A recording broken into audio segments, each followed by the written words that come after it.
I'm Philippa Snare. I work in Microsoft. I look after our marketing department and our central marketing organisation. And we've brought together hopefully some insights on how we're thinking about mobile applications and applications across multiple platforms.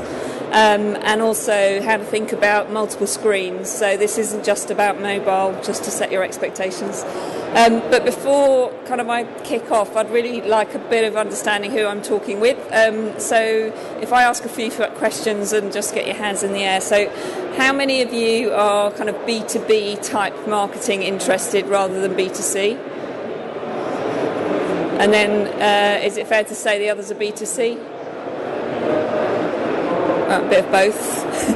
And then how many of you are based on the Apple platform at work, or the companies you work with are mainly Apple or iOS platform? And then how many of you are Microsoft? And how many of you don't know?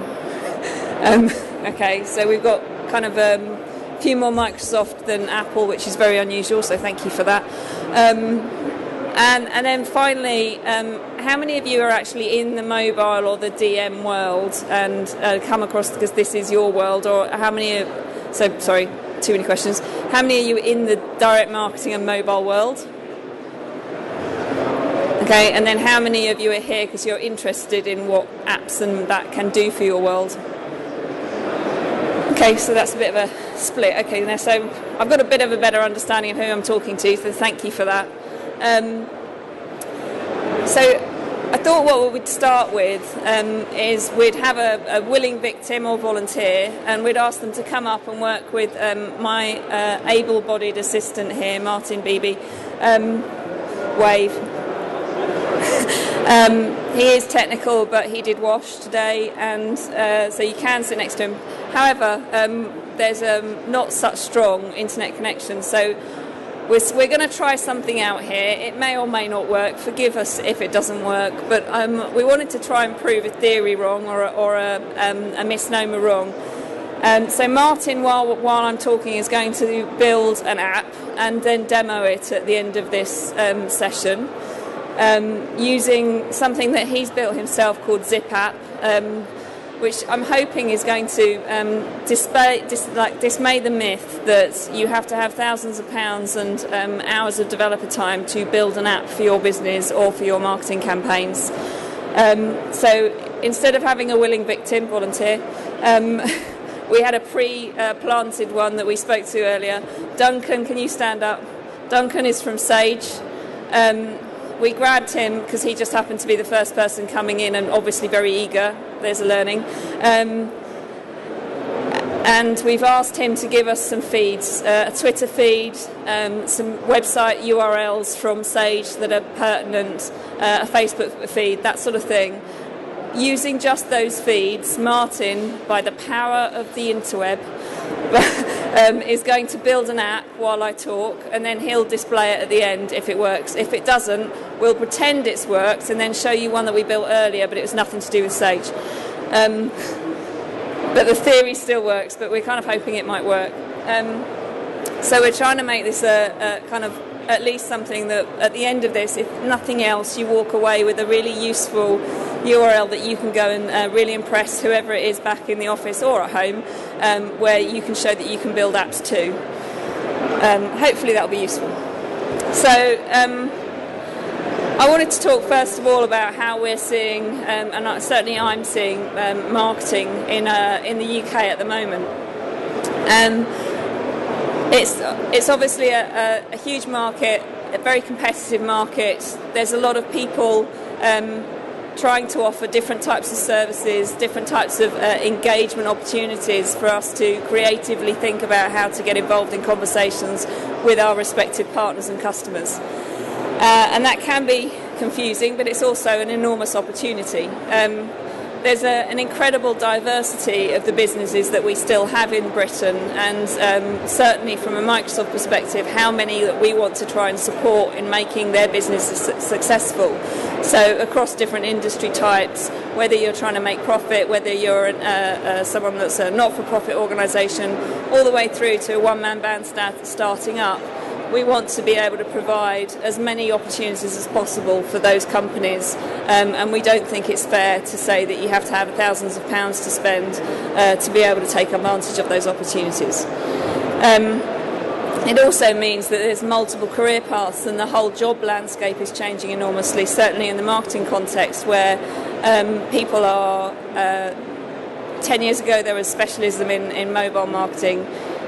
5 years ago there was a big play on, like, if you can get somebody who's specialist in SEO and SEM and search marketing, and they became the crown jewels, and you'd spend a lot of money like we did in the 80s for traders.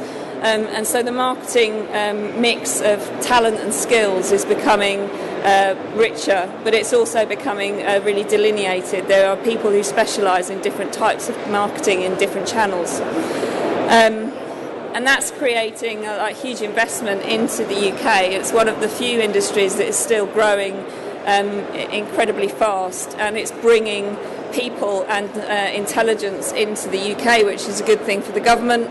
We work very closely with the government on trying to attract more of that talent into the UK as a creative hub, and that's creating, again, lots of opportunities for all of us. But all of this innovation and growth in the marketing industry is making it more and more confusing for people in how to cut through and how to get their messages across in a simpler way. So, and we're no different. In Microsoft, we've got over 360 different types of products. You'll be more than familiar probably with some of our product push initiatives. I am trying desperately to move the company on to being much less about pushing product and much more about becoming involved in conversations, something that CocaCola is very good at, and have just published a white paper on the nature of fluid conversations and building your marketing approach around fluidity. But it's becoming difficult for all of us to figure out what the right channels are. So something that we've done and that I'm pushing through along with a lot of other people in Microsoft is we need to find a way of getting people centred and focused around some basic principles. And they are pretty simple principles, but they need to align to the strategic direction we're going in. So marketing is becoming much more of the business plan, or the thing that brings the business plan to life, the activation behind the business plan. And what it's moving away from is just a part of the organisation that does above the line, through the line, below the line, or commercial or B2B marketing and B2C and consumer marketing. And we're moving away from that model entirely and breaking the way people are thinking, because that's not how our customers are thinking, that's not how consumers are thinking. But what we are doing is spending a lot of time figuring out how to invest in the right content. And content is cyclical in the marketing industry. 20 years ago, content was king, then it was publishing platforms were king, now it's back to content again. That's a kind of a perennial thing. What's different, I think, this time round is that content is starting to be seen as a skill in itself. So if I look at other companies that are embracing this type of notion, one of the best examples I can think of at the moment is Red Bull. Red Bull have effectively looked at their whole marketing department and how they reach their customers, and they've hired a lot of ex-journalists and ex-publishers who have moved on from their traditional careers and want to use that skill but in a different way. And so Red Bull have reinvented the way they've gone about marketing and gone about using channels to market to attract and to engage with their audience by moving much more towards a publishing editorial team. They've also started thinking about how they take their publishing and their editorial function and making that a profit centre within their organisation rather than a cost centre. So they're not just thinking about marketing as a place where it spends money, but they're also thinking about how to turn it into a direct channel that actually makes money and can pay for itself and wash its own face. So other things that we're discussing and that I regularly have conversations with people around is how the mix of all of those different technologies coming into market is actually creating a great opportunity for creativity. What I find is if the bigger the budgets you've got, And the more you try and spread those over your different opportunities and different technologies, the smaller the creativity becomes. People become a little bit lazy and say, oh, well, I can spread it all over all the I need a campaign, let's set up a Facebook page, let's get a Twitter account. It doesn't go anywhere, it's not connected back to your back-end CRM systems. It tends to go up and then it dies naturally, but nobody actually switches the stuff off. There's this ongoing trail of mess that people are leaving behind, but it doesn't actually feed into anything bigger. And so the creativity is great, and with smaller budgets you can get much more creativity, but they need to be plugged into something bigger, a longer strategy, like long journey, or a bigger strategy.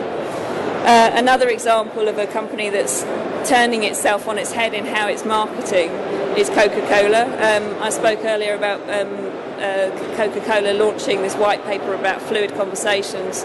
The other thing that they've done, if you haven't seen it, is launch a new approach, a new strategy for themselves, which is called Content 2020.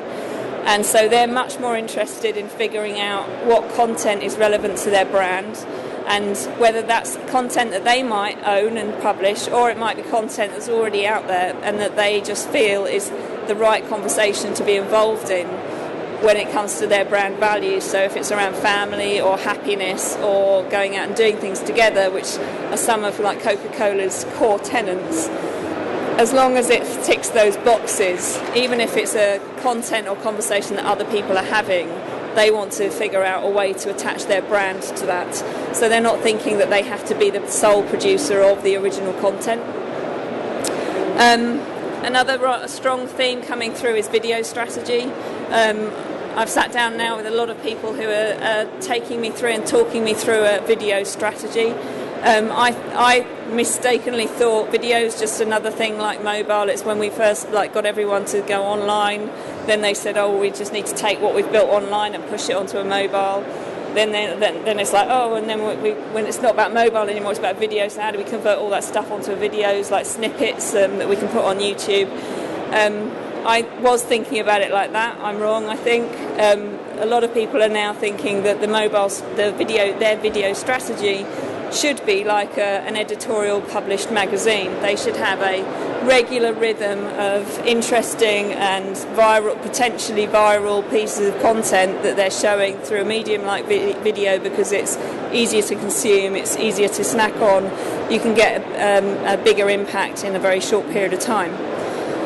A common thing, which I think is probably relevant to us all, especially under the economic environment, is just doing fewer things but doing them better. However you want to say it, throwing fewer pebbles, making bigger waves.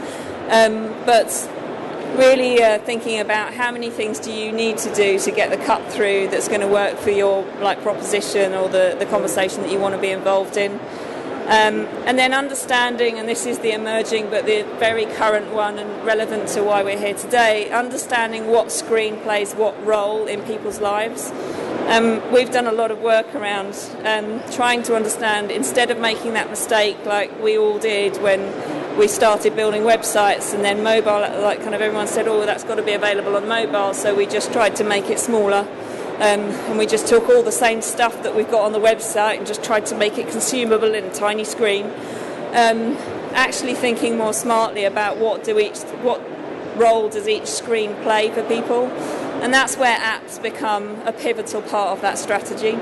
So it's not just a matter of having an app for an app's sake. And I'm sure a lot of you work with agencies, which we do as well. And a common discussion at the moment when we talk about we're trying to do something new, we're trying to launch a new campaign, we're trying to talk to people about something different that we're excited about, they'll have a bolt-on, and are you going to make an app around that? And I feel very strongly that that's not the way we should be going. Apps should be a complementary mix, as much as whether you decide it should be an email marketing campaign or a piece of out-of-home. It should have the same kind of strategic thought around it. So the behaviour that we are seeing, and this is not new, but the behaviour that we're seeing is that with more and more information and with more ways of accessing that information that's available to you. We are becoming notoriously, about 5 years ago, talking about people that are not very loyal to brands anymore, and that's absolutely true. You don't need to be. You can go and find another service if you didn't get the right service from someone else. Now we're seeing a kind of a very strong behaviour of meerkatting, of people being like kind of popping up, looking at a bit of information, snacking on it, and then popping down again. They're not really looking for a long-term relationship. They're not really looking for kind of to form an unending bond with a brand. They're looking for a piece of information, or they're looking to be able to do something. And when they get what they want and the best opportunity or the best choice for them, which is why a lot of comparison sites are working at the moment, then they'll go and do whatever it is that they wanted to do. They won't have any qualms about like going and popping up again and saying, oh, I need to do something similar, but I can't remember who it was I used last time. I'll just either Google it or I'll Bing it, and I'll find another service provider that will give me a similar experience. So there's a lot of this type of disloyalty, some people would say, from the old school of marketing, but there's a lot of this kind of behaviour, and you probably kind of recognise it. You do it yourself. You need something, you just go to the search engine. You don't need to retain stuff anymore because it's all online. So it's making it harder for marketing organisations and for companies to be able to form emotional relationships with those people or businesses, unless you start thinking about the overall life cycle and the overall journey that you're taking your customers and your partners on. And that's where this life cycle management becomes incredibly pivotal. It's not just to drive immediate sales down to the pipeline or down into your revenue stream. It's about driving your long-term relevance to those companies and to those people. And it's our job, and I think for me personally in Microsoft, it's my job to make it easy for people to find what they want, do what they want as quickly as possible, and have a good experience, not to try and then say, oh, well, you've just done business with us on this product, and wouldn't you like to learn about this product? Actually, they're going to make their own mind up about when they find those experiences and when they're ready to look for them. My job is just to make it relevant for them to think, oh, I had a really great experience with Microsoft before, I'll come back and look at them again. And that, I think, will in time build some sort of emotional connection which would build longer term loyalty. So what we're seeing in terms of behaviours are people are engaging with different screens in different ways, but in essence they're still engaging with a multiple number of screens. If you look at how tablets have come into the market and really changed the way people behave and people engage with different brands and different marketing propositions, it's incredible the growth that they've seen. Laptops are still a very strong part of when people want to go and look for information, and also it's a bit more of a trusted environment, so a lot of people will go to laptops when they're looking to do their banking, their online banking, but they won't go to a tablet. A lot of people still obviously engage with gaming consoles, but gaming consoles have started to merge with entertainment platforms, with downloading TV. E-readers, you would have thought just a kind of reading experience as a replacement to a book, but it's now coming with the Nook and the Fire. It's now becoming more of an entertainment hub which is starting to merge into the tablet market. Smartphones is now really starting to pick up. We thought it was like 10 years ago for the early adopters. It's kind of now just getting to the point where our mums and dads are using it, so they're in, it's a bit more mainstream. And smart TVs are fairly emerging in the market, but people are still expecting through their Skybox to have a kind of smart experience through their television screens. And we're seeing that the differentiations of what people expect in each of those things are very definite. Tablets, for instance, people will use for reading and learning and research, and it's much more of a browse and a research kind of lean-back experience. Whereas smartphones are practical, and they're people are looking to do something. They're not looking to spend hours browsing on them. They're looking to socialise, tweet, arrange to organise to meet somebody, find out where they are, have a bit of fun, possibly a game to kill time, a bit more of a lean-forward experience, but they're still not looking to be incredibly productive on the smartphone. They're looking for it as a complementary experience. The other thing that we're finding is that devices have real personalities, and people have different connections with their different devices. So in terms of the tablet, people look at that as a fun, something that gives me pleasure, something that I have fun with. But also I can find some funny stuff on it and I can share with people, and sometimes I can be a little bit ahead of my friends. With the PC, it's still very informative, trusted. It's got this kind of, it's on a desk or it's at home. It's where I go when I want to do like adult things and probably boring things, or when I want to print something out. TVs and smart entertainment experiences, much more of a lean back, like kind of I'm in a social environment, and it's for relaxing and entertainment. And then the phone. God forbid you take phones away from your children, because you could be sued now. But that's a part of everyday life. This is how I engage with the world. And it's also a very, very emotional thing for people. I don't know if any of you guys have popped out the house and then forgotten your phone. It takes a while to say that was a liberating experience. It probably takes about the best part of 2 hours until you start feeling like it's okay, I can still do this, it's fine. But a phone is a very emotional thing for people. And people aren't using them in independence either. So a lot of the figures that we're getting back through our campaigns and through the services that we provide for people, there's a lot of people who will sit in their front room as well as scan on their tablet, as well as using their phone. And that's a very common experience. I'm sure that you're all familiar with that.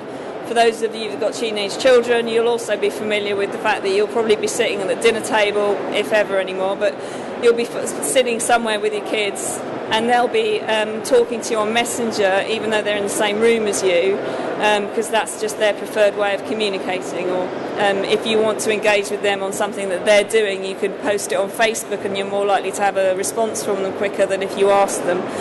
So these kind of experiences are not new, but they provide a huge opportunity for us when we're thinking about what's going to be useful and convenient for talking to our customers and our partners.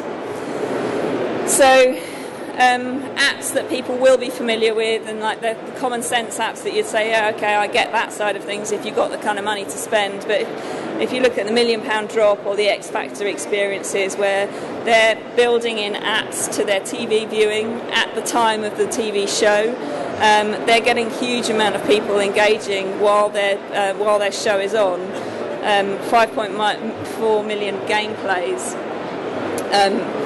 during the £1 Million Drop, and it was absolutely deliberately about that. That's the purpose of the show. But it just shows how ready the audience and ready consumers and businesses are and ready to engage in that way. In the same way as the XFactor, it's not just a red button on your Skype, like kind of remote control anymore, but they have an app, they have 1 million downloads during the XFactor voting, and then they had claps and boos, which I had a bit of a laugh with them about, because I thought it would be funny if they went to their board or Simon Cowell and said to them, oh, did you know we had X million boos? Because I still find it hard going to my GM and saying, oh, we got 400 likes, and for them to take that as a serious business metric.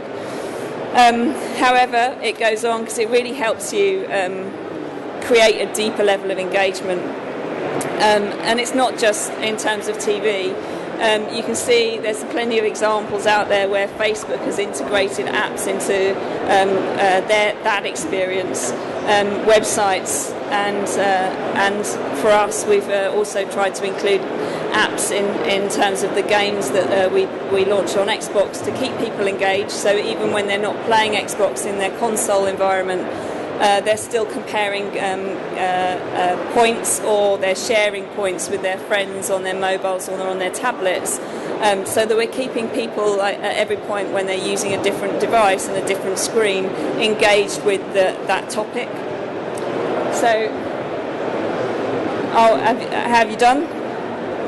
Right, so one of the things that I'm really passionate about, so I believe apps should be integrated into your overall strategy, and it shouldn't be just a bolt-on.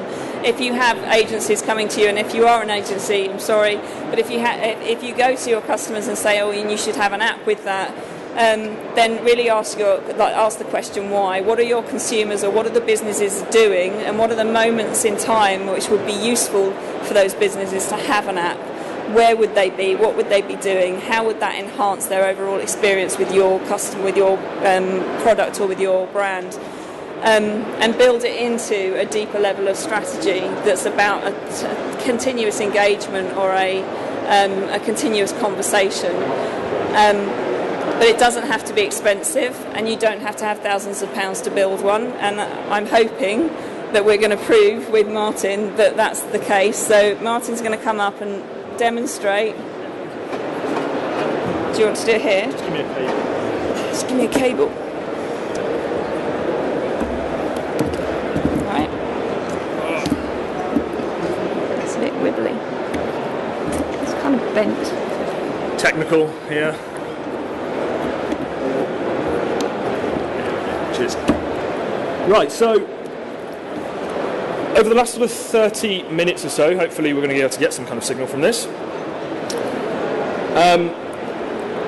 I've been on a website called ZipApp. It's something that I built over Christmas. And it's a simple way to generate HTML5 applications for the Windows platform. Windows is a HTML5 platform. In fact, we're one of the only platforms where you can natively build applications purely in HTML5. So what I wanted to do is empower people and businesses and small businesses and anyone, in fact, which wanted to build an app, to be able to build an app for Windows 8 and in future for Windows Phone 8 as well.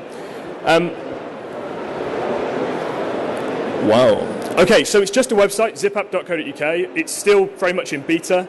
I basically went in there, I created a new application, I gave it a name. I went through and added some groups of information. I added some information about Sage, their Twitter stream, and a YouTube playlist that I found that they already had. And that's actually one of the most powerful things about applications, is that they can build into your existing CRM systems, into your existing RSS feeds, your existing YouTube channels, your existing Twitter channels. And number of people which actually use ZipApp are generally using it, building it into the content that they already have publicly available on the internet. So I added all this information. I actually added some static content as well, which I actually typed into the actual application. And then I clicked on the download button. The download button then packages up the application, creates all of the source code, which is completely open source and free to anyone to use or modify. And it generates a rather, shall we say, slightly, simple application at the moment. Sadly, I didn't have any internet access, really, to go and download any Sage branding or color schemes or anything. So I actually used what I had on my machine, which appears to be someone from Brookside, and a few other pictures of various speakers. This app is really simple. It combines some static content, an image, a title. If you click on there, it gives you some copy. I won't bore you with the copy. I didn't have time to type it in because there was no cut and paste from the Sage website, sadly, because there was no Sage website for this. I pulled in the Twitter stream. I noticed that if you want a free iPad, there's still time. Head to F24 and speak to Agent. So do that. It brings in all of their YouTube information as well. And I doubt that this is going to work because the YouTube, when I actually go and pull the video, it's not going to work and come in. Nope. But if they had an internet connection at that point, then they would actually be able to go in and look at the video on YouTube as well. So you can do a lot with this application. It's anyone which has got any kinds of, once you've downloaded it, the content which comes down is HTML. Anyone with any kind of web skills can customize it. A customer yesterday built this application called Talking Business. They just added some basic branding to it, a few more nicer images maybe, changed some colors around, and boom, they have an application which they can put into the Windows Store. It conforms with all the Windows Store principles, and it's completely free to use. So please do use it and improve upon it. Thank you. So it kind of worked. Right, so have we got any questions, or is there anything that you want to ask Martin? Is there anything insight to give? No. Okay, well, I hope you have a good rest of the day, and I hope that was useful.